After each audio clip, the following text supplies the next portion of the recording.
Et c'est précisément sur cette célébration du Maoulid que nous allons dédier et consacrer notre chronique hebdomadaire, l'hebdo africain. C'est l'heure de l'hebdo africain en partenariat donc avec le Timbuktu Institute. Et ce mercredi, c'est son directeur régional, le docteur Bakary Samb, qui est avec nous depuis Dakar. On vient de le voir au lendemain de la célébration du Maoulid, le Gamou, comme on l'appelle, de Tivaouane, institution fondée par le Cheikh El Hadj Malick Sy. Nous consacrons plus précisément notre hebdo africain au sens de cette célébration, à son initiateur aussi et à sa portée. Bakary Samb, bonjour, comment allez-vous? Ravi de vous recevoir dans l'hebdo africain. Bonjour et merci de l'aimable invitation. Alors, comment Cheikh El Hadj Malick Sy a-t-il institutionnalisé le Maoulid à Tivaouane et comment en a-t-il fait un instrument de vulgarisation de l'islam et de la Tijaniya aussi? En effet, Cheikh El Hadj Malick Sy, que les adeptes appellent affectueusement Maodo, s'installe à Tivaouane en 1902. C'est là qu'il institutionnalise le Maoulid, le Gamou, en faisant bien plus qu'une simple commémoration calendaire.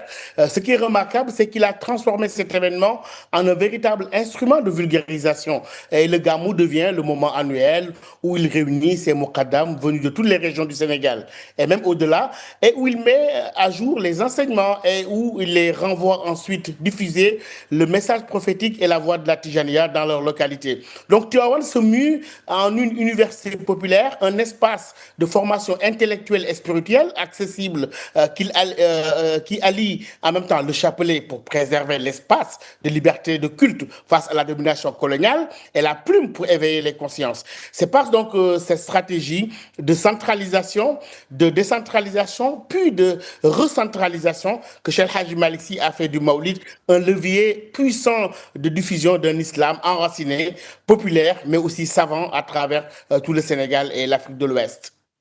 Alors, dans vos travaux, Dr Bakary Samb, vous insistez sur le choix de la Bourda d'Al-Boussaïri plutôt que de ses propres poèmes durant les 10 précédents.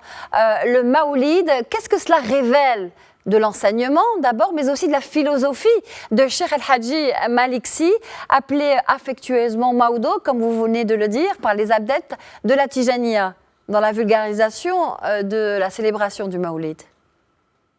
Oui, c'est effectivement l'un des aspects les plus éclairants de sa philosophie. Maodo était lui-même un poète de premier plan, auteur de chefs-d'œuvre comme le Khilas al-Zahab fi Sirati Khair al-Arab, la Mimia, la Raï al-Dham'an, et il aurait pu imposer ses propres compositions comme pièce centrale de la célébration. Pourtant, pendant les 10 premiers jours de Rabi'l Awwal, il choisit de faire salmodier la Bourda, l'ordre du manteau d'Al-Boussaïri, un maître égyptien de la Tariqa Chazeliya.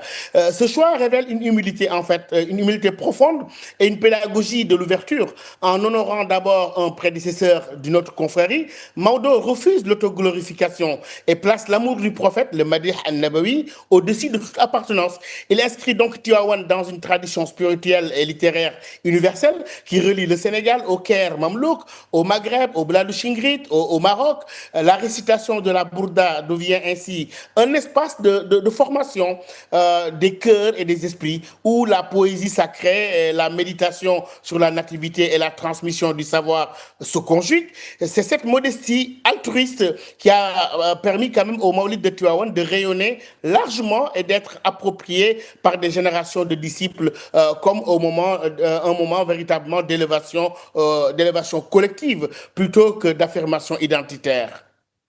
On l'a vu, une forte délégation marocaine était présente, comme à chaque fois, dans la ville sainte de Tivaouane. Une forte délégation qui transmet aussi un message à la communauté musulmane. Quel est, selon vous, aujourd'hui, après près d'une centaine d'années de célébration dans cette ville, l'héritage durable de cette vulgarisation pour le Sénégal et l'Afrique ?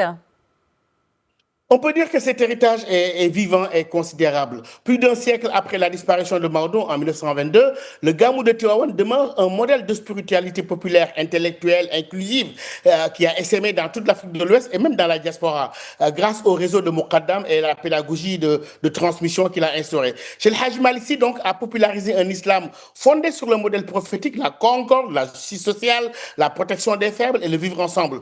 La présence maintenant régulière d'une délégation représentant Sa Majesté le roi Mohammed VI, témoigne précisément de cette dimension universelle de la reconnaissance internationale de Tivaouane comme haut lieu de la Tijania. Et aujourd'hui, face aux défis de la modernité et la fragmentation sociale, cet enseignement est de plus en plus vivant. Et le calife, hier, a rappelé, son porte-parole a rappelé l'importance de renforcer les relations entre le Maroc et le Sénégal. Donc le Maoulid de Tivaouane, pour finir, reste ainsi non seulement une célébration de la naissance du prophète Mohammed sallallahu alayhi wa sallam, mais une université permanente de sagesse, d'humilité, d'ouverture pour le Sénégal et pour l'Afrique. Merci infiniment, docteur Bakary Samb, d'avoir été dans l'Hebdo africain. Je rappelle que vous êtes directeur régional du Timbuktu Institute. Merci à vous.